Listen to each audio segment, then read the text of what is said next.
Assalamualaikum warahmatullahi wabarakatuh. Ya, terima kasih. Perkenalkan, kami dari kelompok non-regular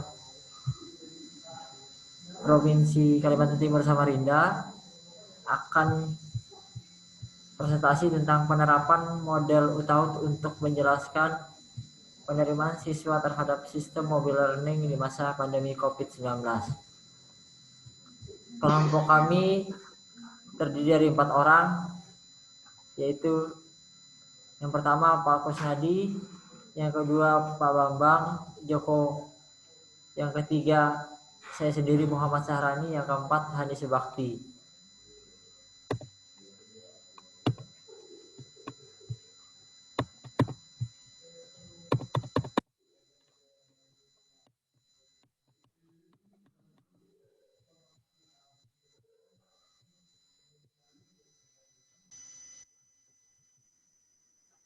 Aplikasi pembelajaran seluler telah tumbuh pesat dan telah menjadi fenomena umum dalam sistem pendidikan modern. Penelitian ini menjadi model utama untuk menguji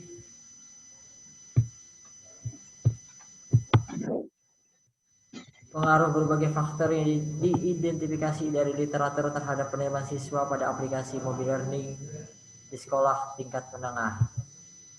Kenyataannya, penerimaan siswa terhadap mobile learning adalah langkah penting untuk memastikan keberhasilan dalam penerapan sistem mobile learning di sekolah. Hal ini perlunya memahami dan mengidentifikasi faktor-faktor penting yang mempengaruhi penerimaan siswa terhadap sistem mobile learning. Sistem pendahuluan 1. Sistem mobile learning dalam beberapa tahun terakhir telah menjadi alat yang diperlukan bagi para siswa dan guru dalam kegiatan proses belajar mengajar. Sistem mobile learning bisa membantu akses lebih cepat ke materi pembelajaran dan informasi dari guru ke siswa kapan saja, di mana saja, dan bagaimanapun. Maka perlunya menciptakan hal yang baru untuk manajemen dan layanan pembelajaran yang kreatif dan inovatif. Kenyataannya, penerimaan siswa terhadap mobile learning adalah langkah penting untuk memastikan keberhasilan dalam penerapan sistem mobile learning di sekolah. Hal ini perlunya memahami dan mengidentifikasi faktor-faktor penting yang mempengaruhi penerimaan siswa terhadap sistem mobile learning.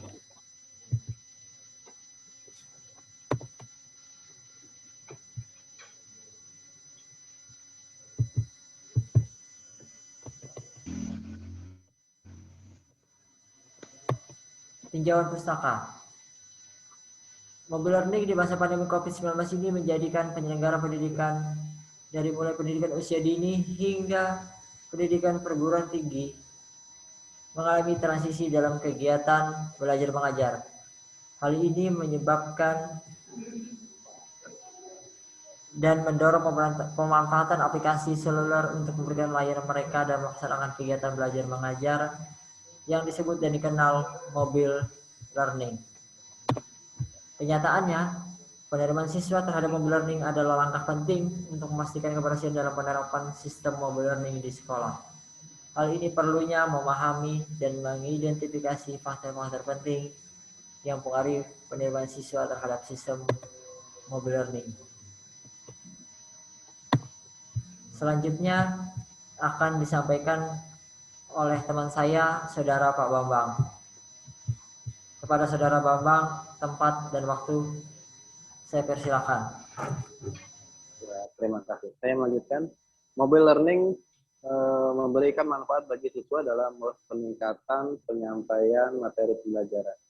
Sehingga siswa berkemampuan untuk mendapatkan akses cepat kapan saja dan di mana saja. Dan aplikasi mobile learning berkemampuan untuk menghubungkan interaksi siswa dengan guru. Aplikasi mobile learning juga menyediakan beberapa layanan pembelajaran dan administrasi seperti mengunduh dan mengunggah materi pembelajaran, penyetoran tugas, melihat informasi yang disampaikan oleh guru, membayar biaya, dan lainnya. Lanjut.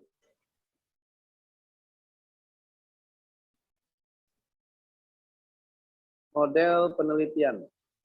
Banyaknya ulasan pendapat peneliti sebelumnya yang dijadikan referensi memberikan motivasi pada penelitian ini untuk menguji 7 faktor eksternal untuk memprediksi penerimaan siswa terhadap sistem mobile learning yang meliputi kepercayaan yang dirasakan, kualitas informasi yang dirasakan, kesadaran yang dirasakan, ketersediaan sumber daya, kompatibilitas yang dirasakan, kemampuan diri, dan keamanan yang dirasakan. Metode penelitian. A. Pengambilan sampel dan pengumpulan data penelitian ini menggunakan pendekatan kuantitatif untuk mengukur hubungan antar variabel yang dapat diukur dan dapat dianalisis secara statistik. Dalam pengumpulan data, penelitian menggunakan kuesioner yang dibuat menggunakan Google Form dan disebarkan secara online melalui pesan WhatsApp dan Telegram kepada siswa sekolah tingkat menengah. Secara keseluruhan, kuesioner disebarkan kepada 300 siswa sekolah menengah atas dan sekolah menengah kejuruan di Kota Samarinda, dan penentuan sampel penelitian ini menggunakan rumus Solver, yaitu Solver. Ya. Keterangan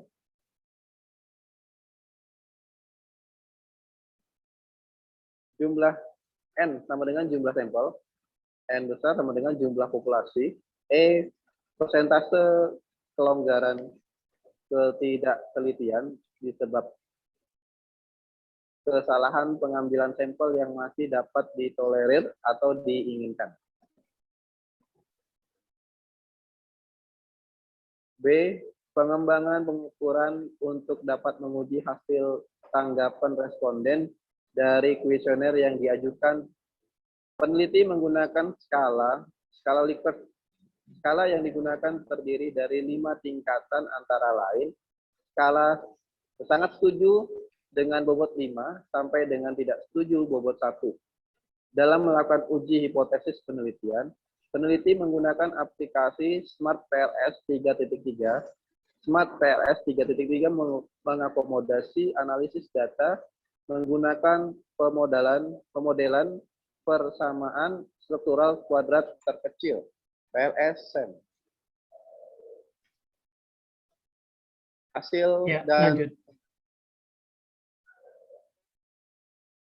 Hasil dan pembahasan. A. Konstruk path diagram model langkah awal sebelum menganalisis data, yaitu membuat path diagram model berdasarkan model penelitian yang digunakan pada penelitian.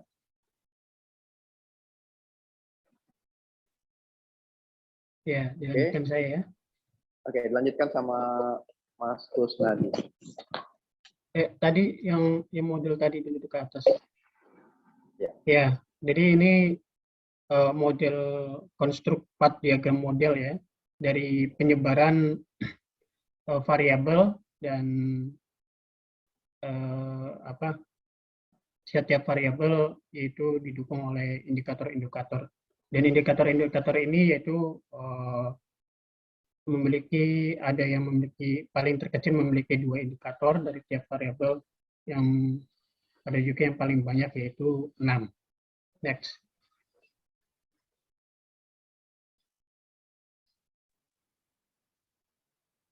Yang ke B, ya, evaluasi model pengukuran data validasi model pengukuran ini ada 2 data ya, yaitu data outer loading factor yang sebelum dilakukan validitas, dan ada data outer loading factor setelah dilakukan validitas. Nah, ini masing-masing bisa dilihat pada tabel berikut. Ini tabel outer loading factor sebelum validity. Nah, di sini itu kalau kita amati ya, itu ada 1 yang merah ya, itu 0,001 0,678. Dan kalau kalau rumus validasi yaitu ini tidak bisa ya, itu atau tidak dipakai karena di bawah 0,7%, 0,7 ya, itu ketentuan dari statistik ya. Jadi dari Smart PLS ya, pemodelan pada saat proses yaitu kita bisa hilangkan ya. Next.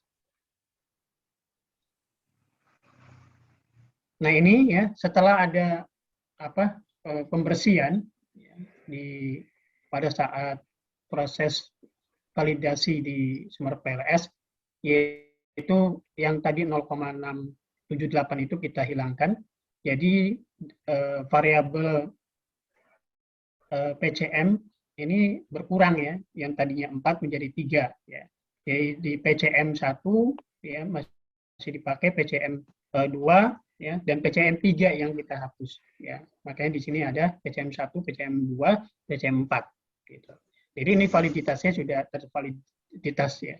Padahal di dalam buku Smart PLS ya 0,5 itu masih bisa dipakai ya, tapi kita patut ya adjust statistik.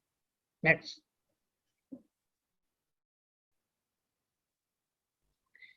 Selanjutnya ini hasil analisis reliabilitas dan validitas konvergen ya. Di sini semuanya itu di atas 0,7 ya. Jadi ini dinyatakan validitas dan reliability dari 13 variabel. Ya. Lanjut.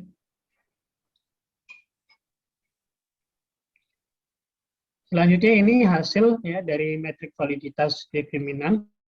Ya. Di sini terlihat tersusun ya dari mulai yang terkecil sampai yang terbesar nilainya. Gitu. Yang terkecil ini yaitu data self efficiency ya. Yang terbesar itu bernilai 0,98 yaitu niatan ya dari indikator niatan untuk memakai ya menjadi sebuah pemakai atau pengguna. Lanjut.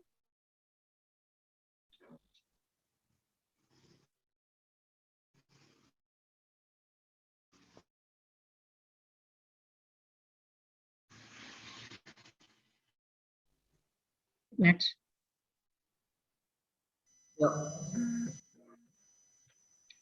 Ya selanjutnya di hipotesis ya, gitu.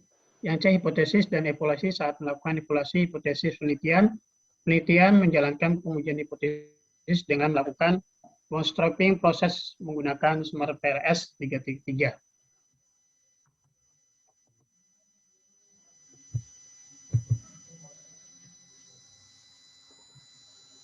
Ya, ini terlihat ya dari hipotesis itu dari 3 variabel atau 3 hipotesis gitu.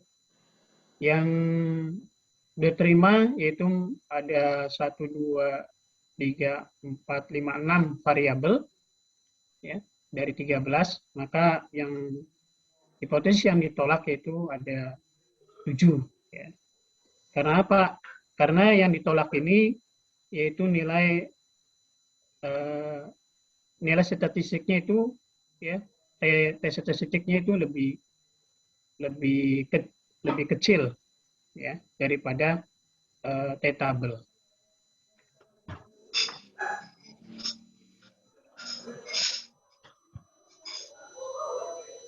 Ya, ini contoh bukan contoh ya.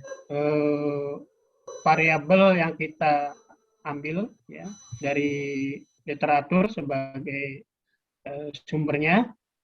Dari ada 13 variabel, tiap variabel ada 2 sampai 6 item butir pertanyaan dan tiap variabel ada sumber referensinya. Ya, resources ini sumber referensi. Next.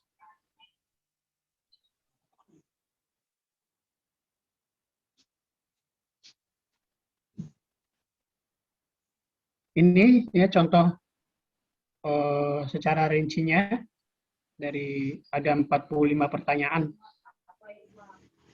Lanjut. Nah, ini yang berbahasa Indonesia sudah diterjemahkan ya. Dari mulai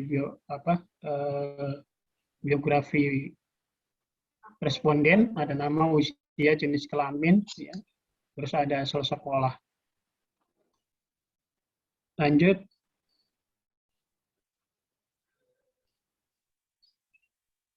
Ya, ini lanjutan kuesionernya. Ya, setiap kuesioner yaitu memiliki sumber-sumber pengambilan daripada kuesioner. Nah, dari survei kita yang kita mengadakan ya, kita mengadakan survei ya, terdapat ada 204 responden, sedangkan kita ambil dari 24 itu yaitu 195, dan ini memenuhi syarat ya, melebihi memenuhi syarat dari perhitungan pengambilan sampel menurut Slovin. Lanjut.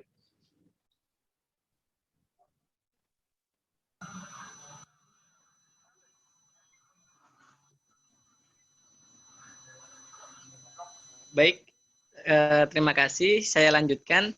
Jadi dalam penelitian kelompok kami, adapun data respondennya adalah siswa-siswi SMK ataupun SMA yang ada di Kota Samarinda.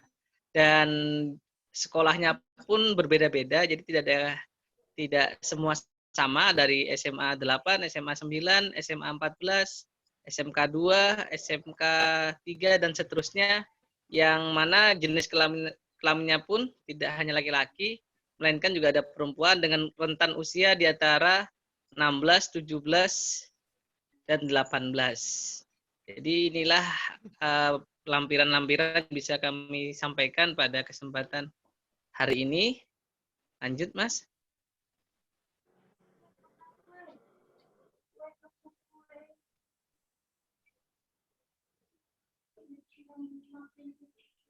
Nah, data responder ini berdasarkan tadi pertanyaan yang sudah diterjemahkan.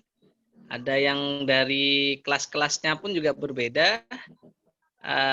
Mereka dari jenjang yang berbeda dan jawabannya pun cukup bervariasi. Mereka ada yang memilih nomor 2, 4, 3, 6, dan lain sebagainya. Mohon maaf, 2, 3, 4, 5. Jadi hampir rata-rata mereka tidak memilih berdasarkan apa yang ditulis, melainkan apa yang sudah dibaca di dalam kuesioner itu. Jadi jawabannya pun berbeda-beda di antara setiap siswa yang mengisi kuesioner atau angketnya. Lanjut. Masnya. Baik. Kami rasa ini saja yang bisa kami sampaikan dalam kesempatan hari ini. Saya mengucapkan mewakili teman-teman mengucapkan terima kasih. Wabillahi taufiq wal hidayah. Wassalamualaikum warahmatullahi wabarakatuh. Waalaikumsalam. Waalaikumsalam.